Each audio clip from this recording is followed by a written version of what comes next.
Kenapa disebut iman itu bertambah dan berkurang? Karena hadis sebelumnya riwayat Bukhari Muslim, Nabi bilang gini, iman itu memiliki lebih dari 70 atau 60 cabang. Cabang yang paling utama adalah la ilaha illallah, dan cabang yang paling ringan adalah menyingkirkan gangguan dari jalan, dan malu adalah salah satu cabang iman. Artinya iman itu bukan sekedar rasa, tapi iman itu adalah hidup kita. Jadi kalau misalnya iman lagi turun itu artinya amalan-amalannya tuh lagi berkurang. Iman naik itu amalannya lagi bertambah. Nah, gimana cara kita menjaga kestabilan iman? Kalau kalian lagi on fire, lagi ngejos, lagi baru ngaji nih, iman kalian kan lagi semangat tuh. Jangan ditahan-tahan. Kalau kalian pengen beramal, beramal aja sebanyak-banyaknya, sepol mungkin.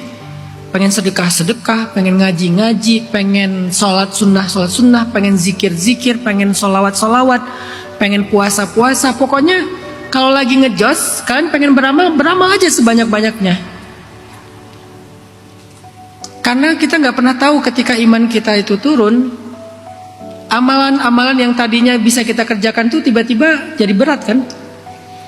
Sehingga kalau misalnya pas lagi ngejos kalian melakukan imannya levelnya 70 tadi, pas turun paling turunnya kayak 30, 40 gitu. Karena 70. Tapi kalau pas lagi ngejos cuma dapat 2, turunnya habis. Jadi pas lagi ngejos tuh kumpulin aja sebanyak-banyaknya amal, begitu kurang nanti paling berkurangnya setengah. Kalau berkurang setengah dari 30, 15. Berkurang setengah dari 40, 20. Berkurang setengah dari 70 secara sempurna 35, masih lumayan. Jadi ada orang yang imannya turun tapi masih angkanya 35. Ada orang yang imannya naik, angkanya 10. Mana yang lebih baik? Yang turun. Dia turun-turun juga 35. 35 cabang iman masih ada di dia. Karena kalau lagi jos 70 diambil. Begitu turun tinggal setengah. Sedangkan ada orang naiknya aja cuman 15 atau 10, begitu turun tinggal 5, tinggal 7. Makanya rahasianya ketika lagi semangat beramal, beramal aja sebanyak-banyaknya. Nanti begitu kalian lagi futur, biasanya gak akan jauh-jauh dari situ, dari standar ketika kalian ngejos. Kemudian yang kedua, apa batasan futur yang paling bawah? Batasan iman paling rendah itu adalah melakukan yang wajib. Kalau iman kalian lagi turun, kalau kalian gak mampu melakukan yang sunnah-sunnah, minimal jangan tinggalkan yang wajib. Udah segitu aja. Sholat, baca Quran, walaupun wajibnya gak harus 1 hari 1 juz, ya minimal 1 hari 1 lembar. Jangan tinggalin, walaupun cuma 1 lembar per hari. Pas lagi ngejaz 1 juz, 2 juz. Puasa Ramadan, ya rukun Islam lah ya. Rukun Islam plus beberapa amalan yaumiyah harian.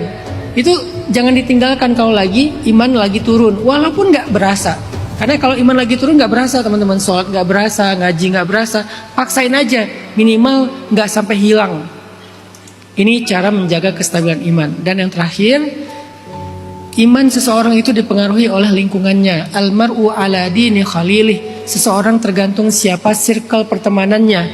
Kalau kita berteman dengan penjual minyak wangi, kita pasti akan dapetin wanginya. Kalau kita berteman dengan pandai besi, kita pasti kecipratan apinya. Maka perhatikan siapa yang kalian jadikan sahabat dalam hidup kalian. Oh, artinya kita milih-milih? Bukan, seimbangin. Kadang ada teman yang memang benar-benar teman teman healing. Kita kalau sama dia tuh nggak pernah serius, ngobrol, ketawa-ketawa. Kalau cowok mungkin ya jadi receh gitu ya. Kalau sama dia jadi receh. Ada teman yang tipe kayak gitu kan, teman healing lah, teman receh lah. Tapi jangan berhenti di situ, cari juga teman yang serius, teman yang bisa ngingetin kita tentang amal kita, sholat kita, hijab kita, ngaji kita, dosa-dosa kita. Dia ngingetin, jadi balance. Bukan berarti kalau udah berteman sama yang ini ditinggalin. Jangan gitu juga. Karena hidup kita itu harus balance kan. Ada kalanya berteman dengan orang yang receh ini penting buat kesehatan mental kita. Pun Nabi aja yang sempurna, nggak selalu hidupnya serius. Kadang Nabi bercanda, kadang Nabi mendengar candaan, kadang Nabi entertain, berhibur dengan berbagai macam hiburan, olahraga, jalan-jalan dengan keluarga. Jadi seimbangkan aja.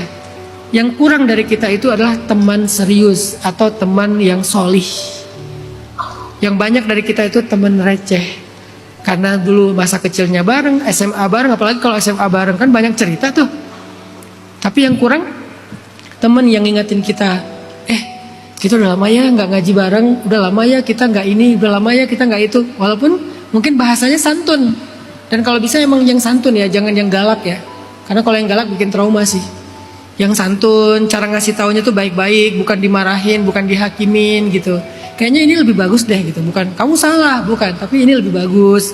Nah kalau ada teman kayak gini, insya Allah iman kita lebih stabil.